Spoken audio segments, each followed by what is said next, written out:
বন্ধুরা, কেমন আছে সবাই? নিয়ে এলাম আপনাদের মাঝখানে নতুন আরেকটি ব্লগ নিয়ে, নতুন একটি ভিডিও নিয়ে। কথায় আছে বাঙালির 12 মাসে 13 পার্বণ। তো তারই মধ্যে একটি অন্যতম পার্বণ হলো পৌষ পার্বণ। তো সেই পৌষ পার্বণের কিছু মুহূর্ত আপনাদের সামনে আমি নিয়ে এলাম, যেটা চিরাচরিতভাবে গ্রামেতে যেভাবে পালন করা হয় তারই কিছু মুহূর্ত আপনাদেরকে দেখানোর চেষ্টা করছি, এবং এই ভিডিওর মাধ্যমে সেই দৃশ্য কিছু আপনাদের সামনে তুলে ধরার চেষ্টা করলাম। আশা করি আপনাদের ভালো লাগবে। যদি ভালো লাগে অবশ্যই লাইক, শেয়ার এবং সাবস্ক্রাইব অবশ্যই করবেন। চলুন শুরু করা যাক।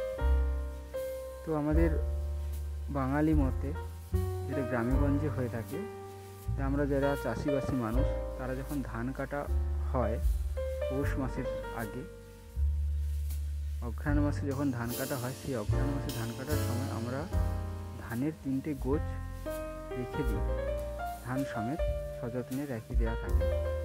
তো সেই গোছকে মাঠ থেকে পুজো করে সেটা মাথায় করে জল ছড়া দিয়ে, শাঁখ ধ্বনি বাজিয়ে, ধূপ দিয়ে সেটা মাথায় করে আমাদের খামারেতে নিয়ে আসা হয় বাইরের পুজোর জন্য।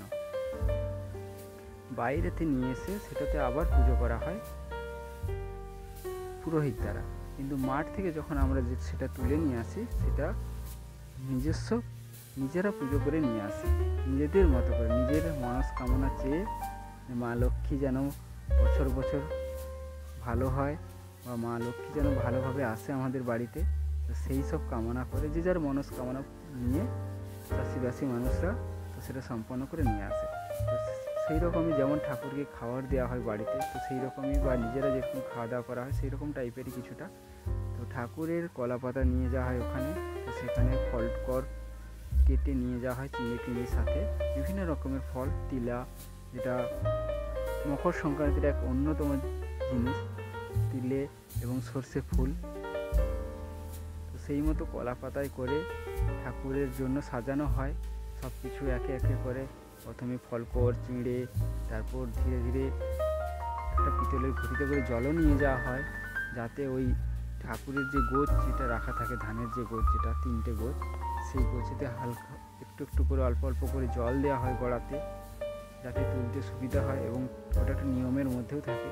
তো তারপর গোছগুলোকে ওখানে প্রণাম করে ধূপ দিয়ে পুজো সেরে, সম্পন্ন সেরে, এটাকে মাথায় করে এবং জল ছড়া দিতে দিতে আসতে হয়, এবং ওই সময় কোনো কথা বলাও চলে না, ঠিক আছে? এবং ওই যে প্রসাদ, ওটা ঠাকুরের জন্য মাটিতেই রেখে চলে আসা হয়।